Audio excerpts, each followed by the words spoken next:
جی میری پیاری بہنوں، قیامت کا بیان ایپیسوڈ 37 میں ہم بات کر رہے تھے شفاعت کے مسائل کے اوپر۔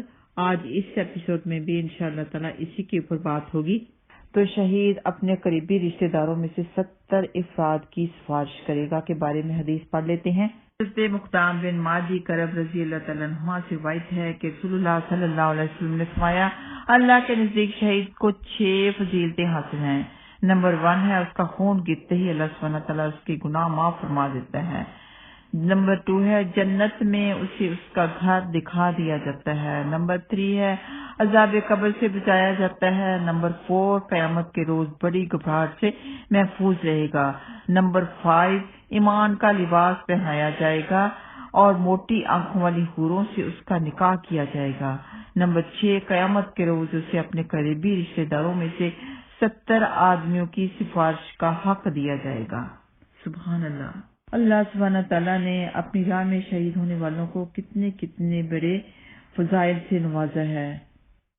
ہمیں یہ دعا ضرور کرتے رہنا چاہیے، اللہ مرزقنی شہادت فی سبیلک واجعل موتی فی بلد رسولک صلی اللہ علیہ وسلم کہ یا رب العالمین تیری راہ میں شہادت پانے کا ہمیں رزق عطا فرما، یعنی کہ ہمیں اس سعادت سے نواز دے اور نبی پاک صلی اللہ علیہ وسلم کے شہر میں میری موت ہو، آمین یا رب العالمین۔ ہر ایک مسلمان کی یہی دعا ہوتی ہے، اللہ سبحانہ تعالیٰ قبول فرمائے اور خاتمہ بالخیر فرمائے، ایمان کے ساتھ خاتمہ فرمائے۔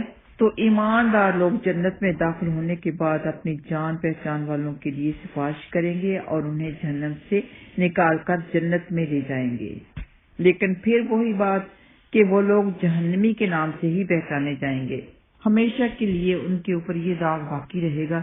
تو حضرت ابو سعید خدری رضی اللہ تعالیٰ عنہ اللہ سبحانہ تعالیٰ کے دیدار والی حدیث میں کہتے ہیں کہ رسول اللہ صلی اللہ علیہ وسلم نے فرمایا، آج تم لوگ اپنے حق کے لیے جتنا تقاضا یا مطالبہ مجھ سے کرتے ہو اس سے کہیں زیادہ شدید تقاضا اہل ایمان قیامت کے روز اللہ سبحانہ تعالیٰ سے اس وقت کریں گے جب انہیں اپنے بارے میں اطمینان ہو جائے گا کہ وہ نجات پا گئے ہیں۔ اہل ایمان اللہ سبحانہ تعالیٰ کی بارگاہ میں عرض کریں گے، اے ہمارے رب، ہمارے بھائی بند ہمارے ساتھ نماز پڑھتے تھے، روزے رکھتے تھے اور دوسرے نیک اعمال کرتے تھے، انہیں معاف فرما دیں۔ اللہ سبحانہ تعالیٰ ارشاد فرمائیں گے، جاؤ جس کے دل میں دینار برابر ایمان پاؤ اسے نکال لاؤ۔ اللہ سبحانہ تعالیٰ ان لوگوں کے چہرے جہنم پر حرام کر دیں گے۔ پس جب اہل ایمان وہاں آئیں گے تو دیکھیں گے کہ بعض لوگ قدموں تک آگ میں ڈوبے ہوئے ہیں، بعض لوگ نصف پنڈلیوں تک آگ میں ڈوبے ہوئے ہیں۔ چنانچہ یہ لوگ جس چیز کو پہچانیں گے انہیں نکال کر لے جائیں گے، پھر اللہ سبحانہ تعالیٰ کے حضور حاضر ہوں گے اور دوبارہ سفارش کریں گے۔ اللہ سبحانہ تعالیٰ فرمائے گا، اچھا جاؤ جس کے دل میں نصف دینار کے برابر ایمان پاؤ اسے نکال لاؤ۔ چنانچہ یہ لوگ جائیں گے اور جسے پہچانیں گے اسے نکال لائیں گے، پھر اللہ سبحانہ تعالیٰ کی بارگاہ میں حاضر ہوں گے اور پھر سفارش کریں گے۔ اللہ سبحانہ تعالیٰ فرمائے گا، اچھا جاؤ جس شخص کے دل میں رائی برابر ایمان پاؤ اسے بھی نکال لاؤ۔ چنانچہ یہ لوگ جائیں گے اور جسے پہچانیں گے اسے نکال لائیں گے۔ اسے بخاری نے روایت کیا ہے۔ اللہ اکبر۔ اللہ سبحانہ تعالیٰ اپنے بندوں پر کس قدر مہربان ہے، رحیم ہے، کریم ہے۔ الحمدللہ رب العالمین۔ تو بعض اہل ایمان 2 اور 3 آدمیوں کی سفارش کریں گے۔ حضرت انس بن مالک رضی اللہ تعالیٰ عنہ کہتے ہیں، رسول اللہ صلی اللہ علیہ وسلم نے فرمایا، ایک آدمی 2 یا 3 آدمیوں کی سفارش کرے گا۔ اس سے وزار نے روایت کیا ہے، روزہ اور قرآن بھی سفارش کریں گے۔ حضرت عبداللہ بن عمرو رضی اللہ تعالیٰ عنہ سے روایت ہے کہ رسول اللہ صلی اللہ علیہ وسلم نے فرمایا، روزہ اور قرآن بھی قیامت کے دن بندے کے لیے سفارش کریں گے۔ روزہ کہے گا، اے میرے رب، میں نے اس بندے کو کھانے پینے اور اپنی خواہشات پوری کرنے سے روکے رکھا، لہذا اس کے بارے میں میری سفارش قبول فرما۔ قرآن کہے گا، اے میرے رب، میں نے اس بندے کو رات قیامت کے لیے سونے سے روکے رکھا، لہذا اس کے بارے میں میری سفارش قبول فرما۔ چنانچہ دونوں کی سفارش قبول کی جائے گی۔ اسے احمد اور طبرانی نے روایت کیا ہے۔ تو لمبے نماز میں قیام کرنے چاہیے، زیادہ سے زیادہ قرآن پاک نماز میں پڑھنا چاہیے، ویسے بھی پڑھنا چاہیے لیکن نماز میں بھی لمبے قیام کیا کریں، بڑی صورتیں بھی پڑھا کریں اور سورۃ البقرہ، سورۃ آل عمران اور سورۃ الملک بھی اپنے پڑھنے والوں کے لیے سفارش کریں گی۔ حضرت نواس بن سمان رضی اللہ تعالیٰ عنہما کہتے ہیں، میں نے نبی اکرم صلی اللہ علیہ وسلم کو فرماتے ہوئے سنا ہے کہ قرآن مجید اور اس پر عمل کرنے والے لوگوں کو قیامت کے روز اس طرح بلایا جائے گا کہ سورۃ البقرہ اور سورہ آل عمران روشنی کی شکل میں ان کے آگے آگے ہوں گی، گویا کہ وہ دو بادل ہیں یا سیاہ رنگ کے دو سائبان ہیں جن سے روشنی چمکتی ہے، یا صف بستہ پرندوں کی دو قطاریں ہیں، سایہ کیے ہوئے اپنے پڑھنے یا یاد کرنے والوں کی طرف سے جھگڑا کریں گی۔ اسے مسلم نے روایت کیا ہے۔ تو یہ صورتیں ضرور یاد کرنی چاہیے کیونکہ یہ ہمارے لیے روشنی بھی ہوں گی اور ہماری سفارش بھی کریں گی انشاءاللہ تعالی۔ حضرت ابو ہریرہ رضی اللہ تعالیٰ عنہ کہتے ہیں، رسول اللہ صلی اللہ علیہ وسلم نے فرمایا، قرآن مجید میں 30 آیات کی ایک صورت ہے جو اس کے پڑھنے والے کے لیے سفارش کرے گی حتیٰ کہ اسے بخش دیا جائے گا، اور یہ صورت تبارک الذی بیدہ الملک ہے۔ اس سے احمد، ترمذی، ابو داؤد، نسائی اور ابن ماجہ نے روایت کیا ہے۔ یہ صورت 29ویں پارہ کے شروع میں ہے اور نیک اولاد بھی والدین کے لیے سفارش کرے گی۔ حضرت شرجیل بن شفا نبی اکرم صلی اللہ علیہ وسلم کے کسی صحابی سے روایت کرتے ہیں کہ انہوں نے نبی اکرم صلی اللہ علیہ وسلم کو فرماتے ہوئے سنا ہے کہ قیامت کے روز بچوں سے کہا جائے گا، جنت میں داخل ہو جاؤ۔ بچے عرض کریں گے، اے ہمارے رب، جب تک ہمارے ماں باپ جنت میں داخل نہیں ہوتے ہم بھی نہیں داخل ہوں گے۔ چنانچہ ان کے والدین کو لایا جائے گا، اللہ عز و جل فرمائیں گے انہیں جنت میں داخل ہونے سے روکنے کی ایک وجہ ہے۔ اولاد پھر کہے گی، اے رب، ہمارے باپ اور ہماری مائیں۔ اللہ عز و جل فرمائیں گے، اچھا تم بھی اور تمہارے والدین بھی داخل ہو جاؤ جنت میں۔ اسے احمد نے روایت کیا ہے، حدیث نمبر ہے 9413۔ نبی پاک صلی اللہ علیہ وسلم کی سفارش سے امت محمدیہ صلی اللہ علیہ وسلم کی اتنی تعداد جنت میں چلی جائے گی کہ جنت کی آدھی آبادی امت محمدیہ صلی اللہ علیہ وسلم کی ہوگی۔ اللہ اکبر، الحمدللہ۔ حضرت عبداللہ بن مسعود رضی اللہ تعالیٰ عنہما کہتے ہیں، رسول اکرم صلی اللہ علیہ وسلم نے ہمیں ارشاد فرمایا ہے، کیا تم اس بات پر خوش نہیں کہ اہل جنت میں سے 1/4 تم میں سے ہوگی؟ یہ سن کر ہم نے خوشی سے اللہ اکبر کہا۔ پھر آپ صلی اللہ علیہ وسلم نے ارشاد فرمایا، کیا تم اس بات سے خوش نہیں کہ اہل جنت میں سے 1/3 تعداد تمہاری ہو؟ پھر ہم نے پھر خوشی سے اللہ اکبر کہا۔ پھر آپ صلی اللہ علیہ وسلم نے ارشاد فرمایا، مجھے امید ہے کہ اہل جنت میں سے آدھے تم ہوگے، اور اس کی وجہ یہ ہے جو میں بیان کر رہا ہوں کہ مسلمانوں کی تعداد کافروں کے مقابلے میں ایسی ہے جیسے سیاہ بیل کے جسم پر ایک سفید بال یا سفید بیل کے جسم پر ایک سیاہ بال۔ اسے مسلم نے روایت کیا ہے۔ تو آدھی جنت کا آدھا حصہ ماشاءاللہ الحمدللہ مسلمانوں سے، یعنی کہ نبی پاک صلی اللہ علیہ وسلم کی امت کے لوگوں میں سے بھرا ہوا ہوگا۔ اللہ اکبر۔ رسول اکرم صلی اللہ علیہ وسلم کی سفارش سے امت محمدیہ کے اتنے آدمی جنت میں داخل ہوں گے کہ رسول اکرم صلی اللہ علیہ وسلم خوش ہو جائیں گے۔ حضرت علی بن ابو طالب رضی اللہ تعالیٰ عنہ سے روایت ہے کہ رسول اللہ صلی اللہ علیہ وسلم نے فرمایا، میں امت کی سفارش کروں گا حتیٰ کہ میرا رب تبارک و تعالیٰ پوچھے گا، اے محمد صلی اللہ علیہ وسلم، کیا اب راضی ہو؟ میں عرض کروں گا، ہاں میرے رب، اب میں راضی ہوں۔ اس سے بزار اور طبرانی نے روایت کیا ہے۔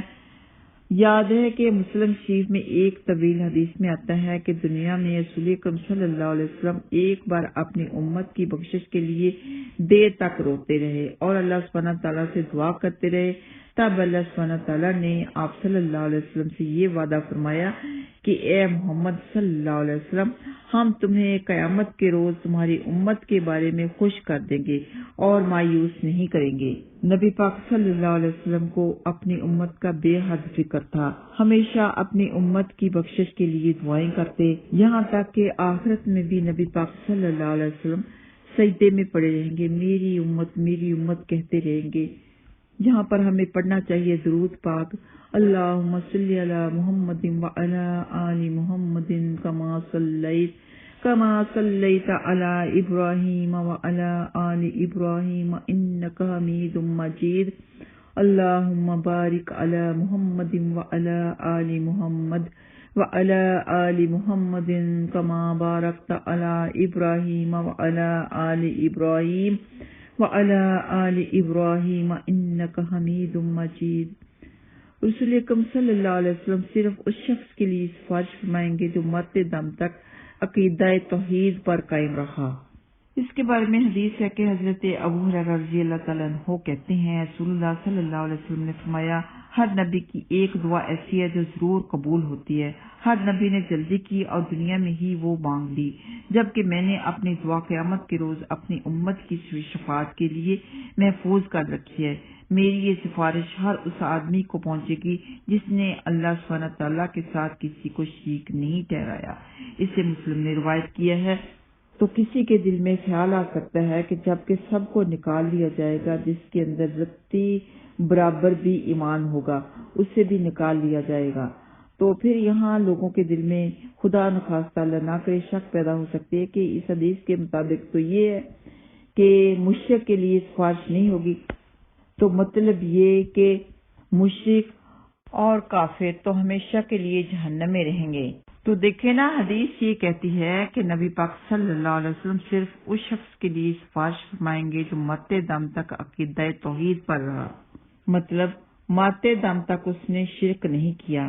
تو کوئی کتنا بھی گنہگار کیوں نہ ہو، اگر وہ مرتے دم تک توحید پر رہا، یعنی آخری سانس اس کا توحید پر نکلا، تو اس کے لیے تو سفارش ہوگی نبی پاک صلی اللہ علیہ وسلم کی طرف سے۔ لیکن جو کوئی شرک پر مر گیا تو مطلب یہ کہ شرک سے پہلے جو اس نے کوئی نیک عمل کیا ہوگا، جو اس کے اندر کوئی ایمان ہوگا، وہ سب ضائع ہو جاتا ہے، پھر اس کا اجر اس کو آخرت میں نہیں ملتا، کیونکہ اس کی موت شرک پر ہوئی۔ اور جو اس سے پہلے مسلم شریف کی حدیث میں نے آپ کو بتائی کہ اللہ سبحانہ تعالیٰ ایک مٹھی بھر کر جہنم سے ایسے لوگوں کو نکالیں گے جنہوں نے کبھی کوئی نیکی نہیں کی ہوگی، تو سمجھ میں یہ آتا ہے کہ ایسے لوگ نہ مشرک ہیں نہ کافر ہیں، لیکن انہوں نے کبھی کوئی نیکی بھی نہیں کی، تو ان کو اللہ سبحانہ تعالیٰ جہنم سے نکال لیں گے۔ وہ اللہ تعالیٰ عالم، اللہ سبحانہ تعالیٰ کی اجازت کے بغیر کوئی نبی، ولی یا شہید سفارش کرنے کی ضرورت نہیں کر سکے گا۔ اسی کے لیے سفارش کرنے کی ہر ایک کوئی ضرورت کر سکے گا جس کے لیے اللہ سبحانہ تعالیٰ چاہیں گے۔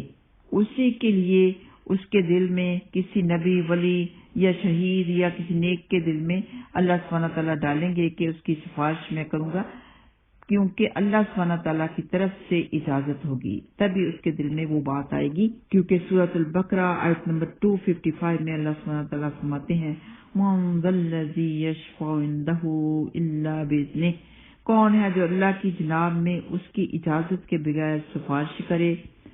اور سورۃ الہود آیت نمبر 105 میں اللہ سبحانہ تعالیٰ فرماتے ہیں یوم یأتی لا تکلم نفس الا بإذنہ، جب وہ دن آئے گا تو کسی کو بات کرنے کی مجال نہ ہوگی سوائے اللہ سبحانہ تعالیٰ کی اجازت کے۔